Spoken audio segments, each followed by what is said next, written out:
प्रार्थना करते करते करुणा के भाव में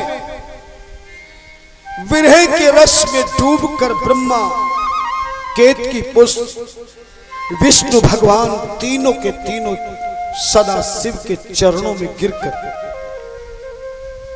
विष्णु ने ब्रह्मा केतकी पुष्प के लिए प्रार्थना करी। हे प्रभु, आप तो दयालु कृपालु हैं, आप ही ने तो पैदा किया है, फिर आपकी माया से मोहित होकर कौन मोहित नहीं हो सकता। कृपा कीजिए, इनकी गलती की क्षमा कर दीजिए। ब्रह्मा विष्णु केतकी पुष्प तीनों चरणों में घिरे हैं। विष्णु जी विष्णु केतकी पुष्प की अपराध की क्षमा करने हेतु प्रार्थना कर रहे हैं, तो ब्रह्मा और केतकी पुष्प अपने किए गलती को क्षमा मांग रहे हैं। सदा शिव का क्रोध शांत हुआ, प्रसन्न हो गए। ब्रह्मा केतकी पुष्प को चरणों से उठाया, विष्णु को उठाया और ब्रह्मा से बोले, ब्रह्मा ध्यान देना, कथा सुनने वाली है। ब्रह्मा से बोले, ब्रह्मा यद्यपि तूने अपराध किया है, तूने गलती की है, झूठ बोला है, इसलिए मैंने तेरा काल भैरव के हाथों से सिर कटवाया और तुझे मैंने श्रापित किया। मृत्युलोक की पृथ्वी पर ब्रह्मा तेरा कोई मंदिर नहीं बनाएगा, तेरी कोई पूजा नहीं करेगा, किसी भी देवता के साथ में तेरी पूजा नहीं होगी। ये श्राप तुझे जरूर लगेगा, लेकिन तूने अपनी गलती का प्रायश्चित कर लिया है, तुझे अपने किए पर पश्चाताप है। जा ब्रह्मा, मैं तुझे वरदान देता हूं। ध्यान देना, सुनने वाली बात है। ब्रह्मा ने से कहा, मैं तुझे वरदान देता हूं, वैसे कोई भी भक्त मृत्युलोक में अपने घर में तेरा मंदिर नहीं बनाएगा, कोई भी व्यक्ति नगर में ब्रह्मा तेरा मंदिर नहीं बनाएगा। पर तू एक काम करना, जिस केतकी पुष्प ने तेरी झूठी गवाही दी है, जब तक तू सृष्टि की रचना करेगा ब्रह्मा, यह केतकी पुष्प मेरे इस शिवलिंग में विराजमान रहेगा, तपस्या करेगा, और जिस दिन तेरी मृत्युलोक की रचना पूरी हो जाए, उस दिन तू इस केतकी पुष्प को मेरे शिवलिंग से बाहर निकालना, अपने सीधे हाथ में पकड़ना, और तू अपने लोक से मृत्यु लोक में इसको फेंक देना। किसको फेंक देना? जोर से बोलो, केतकी पुष्प को। ब्रह्मा, तू इस केतकी पुष्प को पृथ्वी पे अपने ब्रह्मलोक से फेंक देना। जा, मैं तुझे वरदान देता हूं, पृथ्वी के जिस स्थान पर ये फूल गिरेगा, ये पुष्प गिरेगा, उसी स्थान पर ब्रह्मा तेरा पृथ्वी पर एक मंदिर जरूर बनेगा। धन्यवाद। दूसरा वरदान दिया, वैतानिका शुक्र सुयज्ञे च भवान गुरु।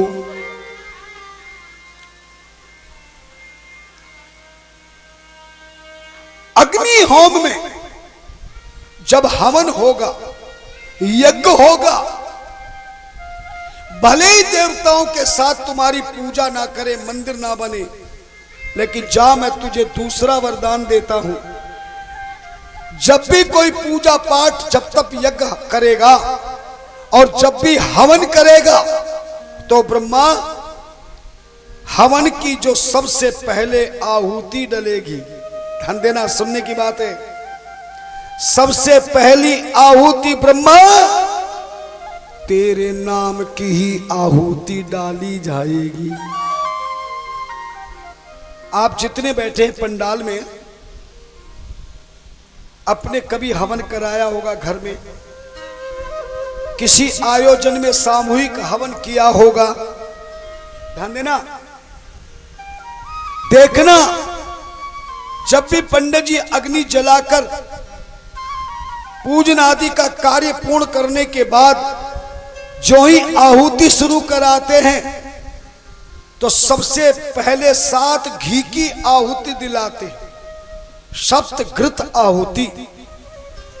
और उन 7 घी की आहुति में जो सबसे पहली आहुति है, उसमें अब की बात सुनना पंडित जी के मुंह से, वो यही मंत्र बोलेंगे, ओम प्रजापते स्वाहा इदम प्रजापते न मम।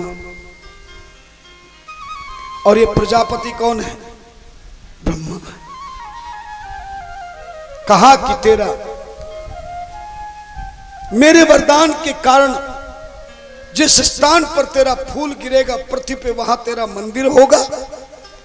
और अग्नि की आहुति में ब्रह्मा, किसी भी यज्ञ में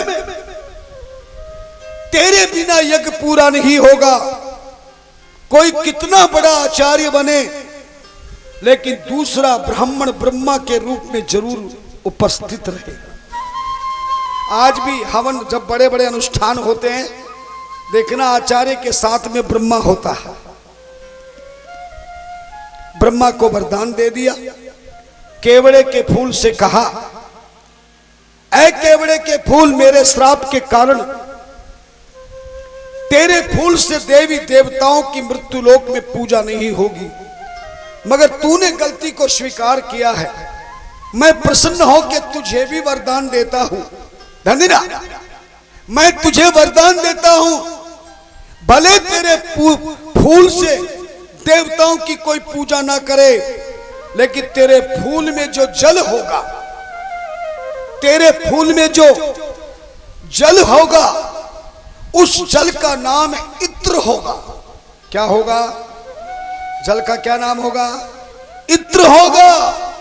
तेरे जल के रस को निकालकर वो इत्र बनाकर कोई भी देवी देवता की जब पूजा होगी, ऐ केतकी पुष्प, तो तेरे उस इत्र पुष्प के रस से, पुष्प के जल से, इत्र से ही पूजा होगी, बिना इत्र की पूजा नहीं होगी। आज भी देखना, कभी अपने घर में पूजा पाठ कराओगे तो पंडित जी की पूजा की लिस्ट बनवाना, उसमें इत्र की सीसी लिखी होगी, क्योंकि बिना इत्र के कोई भी पूजा संपूर्ण नहीं। तभी दोनों को वरदान देकर उसी समय भगवान सदाशिव ने भगवान विष्णु को वरदान दिया।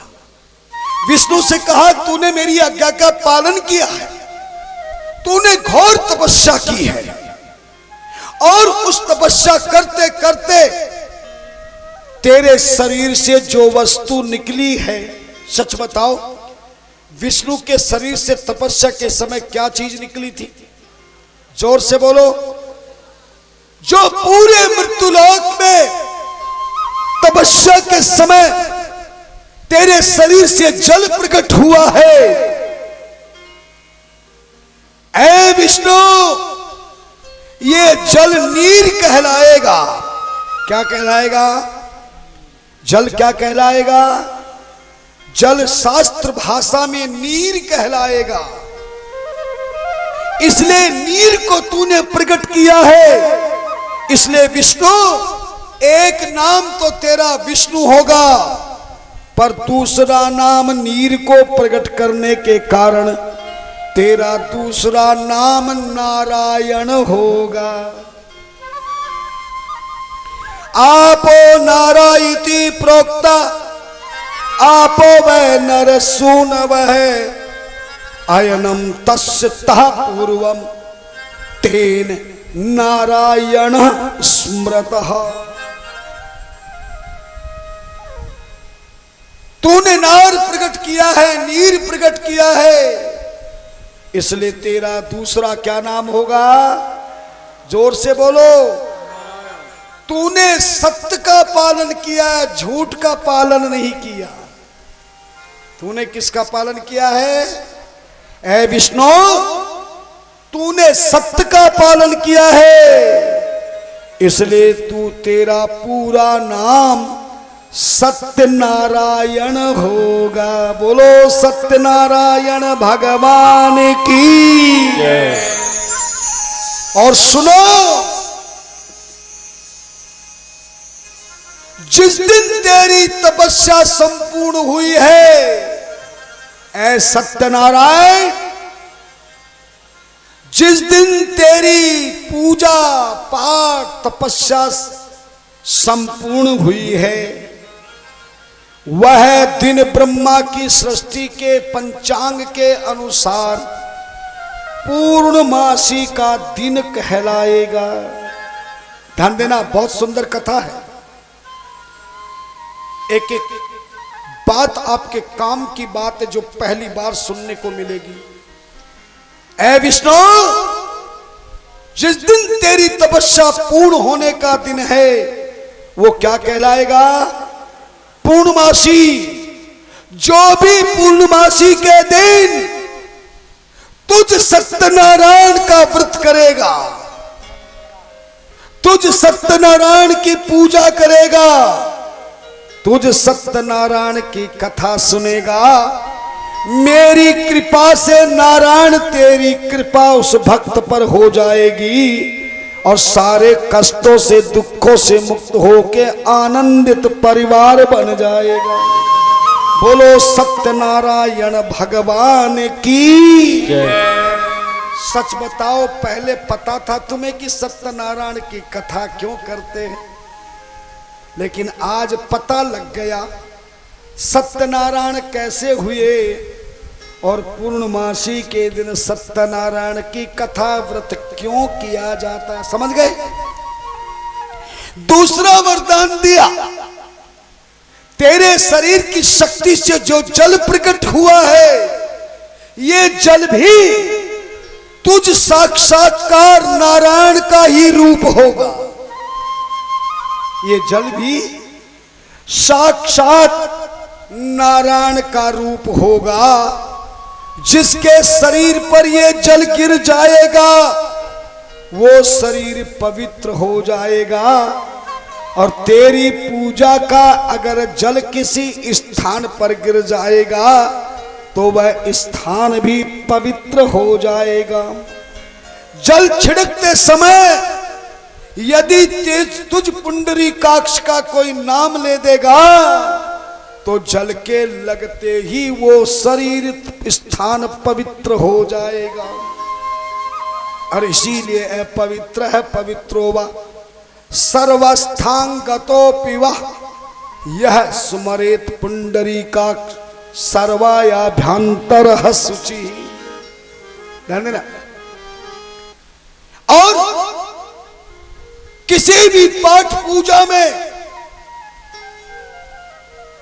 किसी भी पाठ पूजा में, जब यज्ञ हवन उपासना में तेरे नारायण रूपी जल को कोई हाथ में लेकर जिस चीज का भी संकल्प करेगा, तेरी शक्ति से वो कार्य निर्विघ्नता से संपूर्ण होगा। बोलो सत्यनारायण वाला धन्यवाद। और सुनो, ब्रह्मा जिस संसार को बनाएंगे, जितने पेड़ पौधे पैदा करेंगे, जितने मनुष्य पैदा होंगे, जितने पशु पक्षी जीव जंतु पृथ्वी पर ब्रह्मा पैदा करेंगे, वो तुझ नारायण के शरीर से प्रकट हुए इस जल के द्वारा ही प्रकट होंगे। और जल के द्वारा ही उनके प्राण बचेंगे। और मरने के बाद इस जल की तर्पण से ही उनका कल्याण होगा। ताली तो बजा दो। अच्छा ईमानदारी से बताओ, झूठ मत बोलना। आपको कथा में आनंद आ रहा है कि नहीं? कितने लोगों को जरा हाथ खड़े करो। नंदना, सुनाने वाला तो सुनाता रहे और आनंद लेने वाला आनंद ना ले तो सच्चा श्रोता नहीं होता। क्योंकि सत्संग में 3 प्रकार के व्यक्ति कथा सुनने आते हैं। कितने प्रकार के? कहो तो बताओ, नहीं छोड़ दूं। लेकिन ये बात शिव पुराण की नहीं है, ये तो संतों की बात है। पहले आते हैं श्रोता, पहले आते हैं श्रोता, दूसरे तरह के आते हैं सोता और तीसरे तरह के आते हैं सरोता। श्रोता तो वो कहलाते हैं जो एक एक मिनट की चीज को ध्यान से सुनते हैं, पूरा ध्यान कथा में लगाते हैं।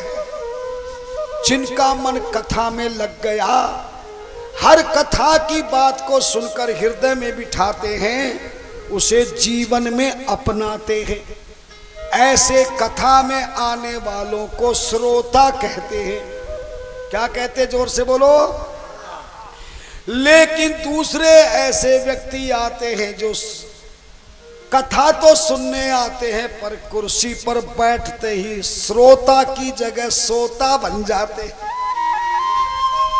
सोता मानी है, सुनते सुनते खर्राटे शुरू हो गए।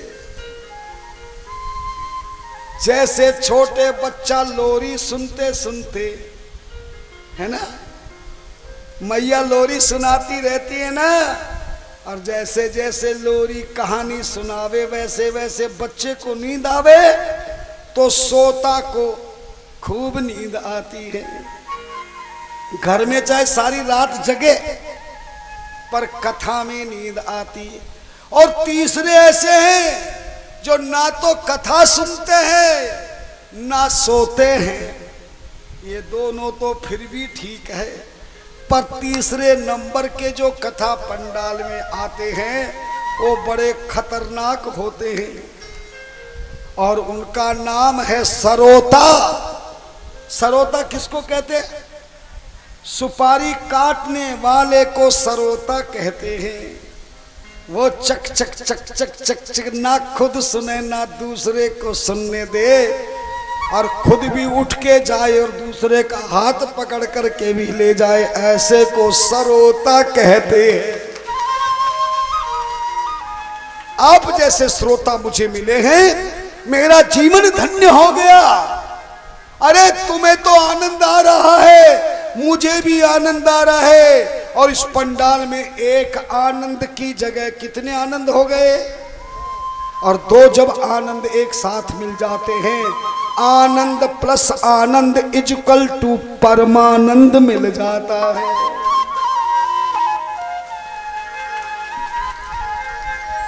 मुझे पता बिना कहे ताली नहीं बजाओगे,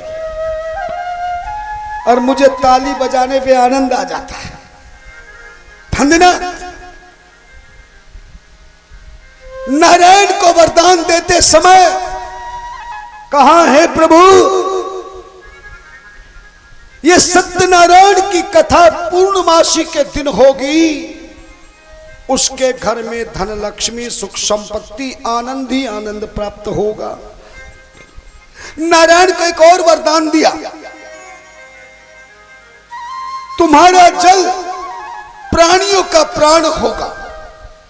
कोई भी प्राणी, पेड़ पौधा, जीव जंतु, पशु पक्षी, मनुष्य, संत योगी पंडित पुजारी, संसार की किसी भी चीज के बिना जिंदा रह सकेगा, पर हे नारायण तेरे जल रूपी नारायण के बिना कोई प्राणी जिंदा नहीं रहेगा। अर्थात जल प्राणियों का प्राण होगा, बिना जल के कोई पूजा पाठ नहीं होगी, बिना जल के कोई भोजन नहीं बनेगा, बिना जल के कोई भजन नहीं होगा। सच बताओ, जो ही पूजा शुरू होती तो सबसे पहले किसका प्रयोग होता है? जल का ही प्रयोग होता है। आचमन कराया जाता है, पवित्रीकरण किया जाता है, आसन पवित्र किया जाता है। और जब आदमी मर जावे, जब आदमी पैदा होता है, जैसे ही बच्चा मां के गर्भ से बाहर आता है तो सबसे पहले बच्चे के शरीर पर किसका प्रयोग होता है? बोलो ना, स्नान कराया जाता है ना। और जब आदमी मर जाता है तो ले जाने से पहले किसका प्रयोग होता है?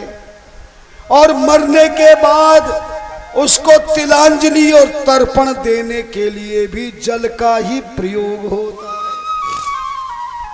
इसलिए जल प्राण है, जल नारायण का रूप है, जल जीवों की शक्ति है, जल जीवों की भक्ति है।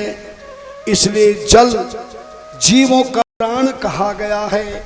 इसलिए जल की कदर करनी चाहिए।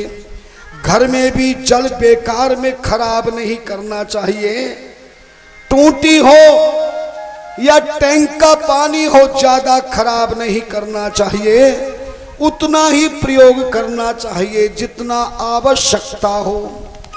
जल को बचाना ही जीवन देना है, जल को बचाना ही प्राण बचाना है। जल को पीना है तो प्राण बचाना है। अंतिम में सदाशिव ने कहा, ऐ विष्णु, ऐ ब्रह्मा, सुनो, ये जल तुम्हारा नारायण रूप है और हे नारायण, तुम मेरे सदगुरु कहलाओगे। सदाशिव ने कहा, तुम मेरे गुरु बनोगे, मैं तुम्हारा गुरु बनूंगा। तुम मेरे शिष्य बनोगे, मैं तुम्हारा शिष्य रहूंगा।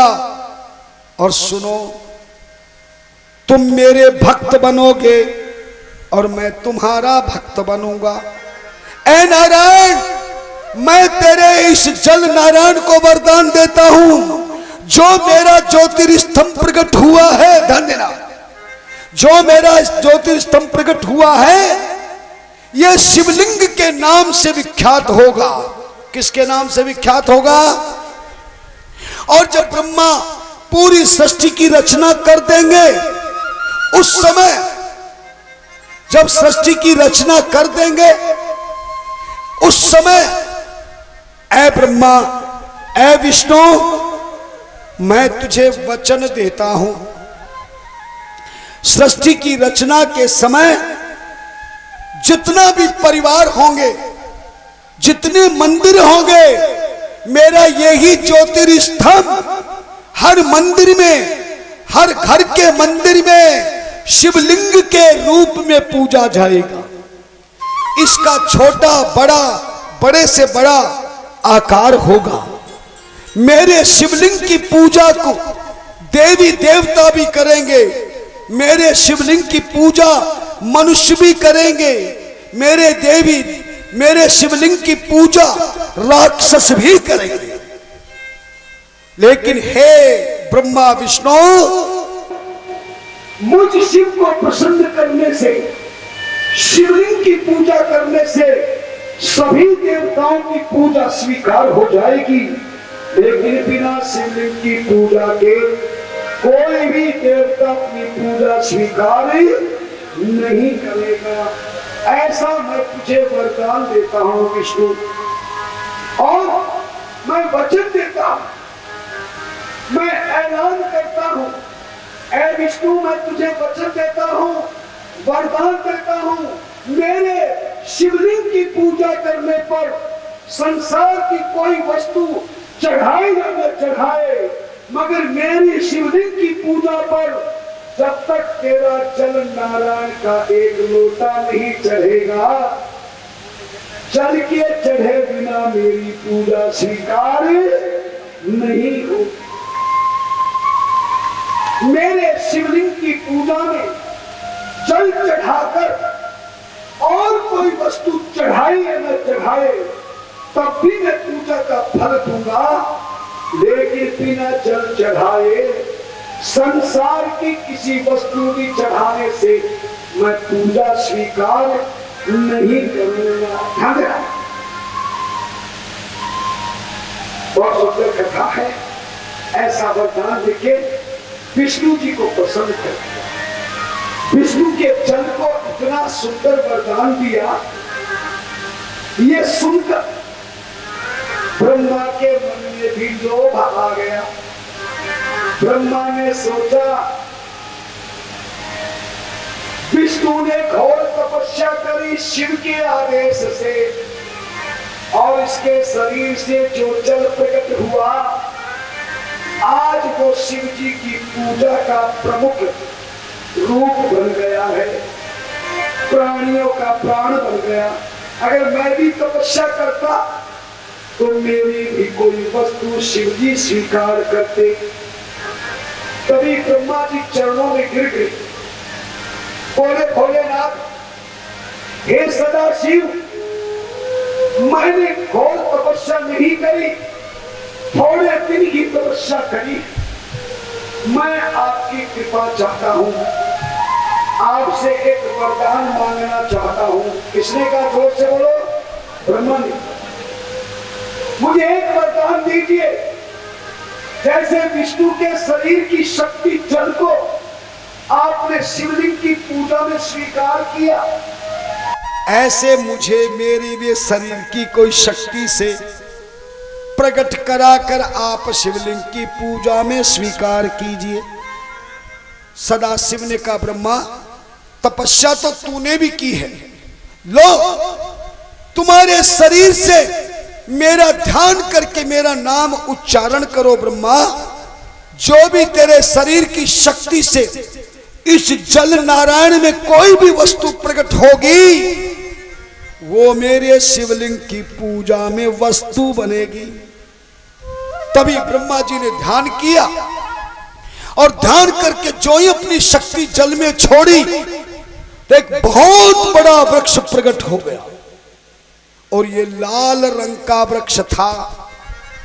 दो वृक्ष प्रकट हुए, एक सफेद रंग का और एक लाल रंग का, क्योंकि ब्रह्मा जी के मन में आया कि विष्णु जी के शरीर से तो एक ही वस्तु प्रकट हुई, मैं दो वस्तु प्रकट करता हूं। एक सफेद रंग का वृक्ष प्रकट हुआ, एक लाल रंग का वृक्ष प्रकट हुआ। तभी सदाशिव ने कहा, यह सफेद रंग का जो वृक्ष है, जो सफेद रंग का पेड़ है, ये सफेद चंदन के नाम से कहलाएगा, और ये जो लाल रंग का वृक्ष है, ये लाल चंदन के नाम से विख्यात होगा। ऐ विष्णु, तुम ये सफेद चंदन स्वीकार करो और मैं लाल चंदन स्वीकार करता हूं। लाल चंदन को स्वीकार किया, परंतु सदाशिव ने कहा, ऐ ब्रह्मा, ऐ विष्णु, सुनो, ये लाल चंदन मेरी पूजा में, शिवलिंग की पूजा में काम तो आएगा, लेकिन इसका प्रयोग तेरे जल चढ़ाने के बाद ही किया जाएगा। और मैं लाल चंदन वही स्वीकार करूंगा जो तेरे जल के साथ में मिला हुआ होगा। बिना तेरे मिलाए, बिना जल के मिले मैं उस लाल चंदन को स्वीकार नहीं करूंगा। ध्यान देना। तभी विष्णु भगवान बोले, प्रभु, मेरे शरीर की तपस्या शक्ति के जल को आपने शिवलिंग की पूजा में स्वीकार किया, मेरे ब्रह्मा के लाल चंदन को जल में मिलाकर घिसकर लगाने पर तुमने स्वीकार किया। हम दोनों की एक इच्छा है, मुझ विष्णु ब्रह्मा की चीज को तो शिवलिंग की पूजा में स्वीकार किया, लेकिन हे भोलेनाथ, आप भी कोई अपनी शक्ति हमें प्रदान कीजिए जो आपकी पूजा में स्वीकार हो सके। ध्यान देना, सुनने वाली कथा है। तभी सदाशिव ने ब्रह्मा विष्णु का वचन सुनते ही अपना दिगंबर रूप हटा दिया। नंगा शरीर जटाधारी रूप को त्याग कर तुरंत सदा शिव ने एक अलग रूप धारण किया। पंचवक्र स्त्रीनयनो भाल चंद्रो जटाधर गौरवर्णो विशालक्षो भस्मोधुलित विग्रह 10 बाहुर नीलगल सर्वाभरण भूषित सर्वांग सुंदरयो भस्म त्रिपुंडांकित मस्तकः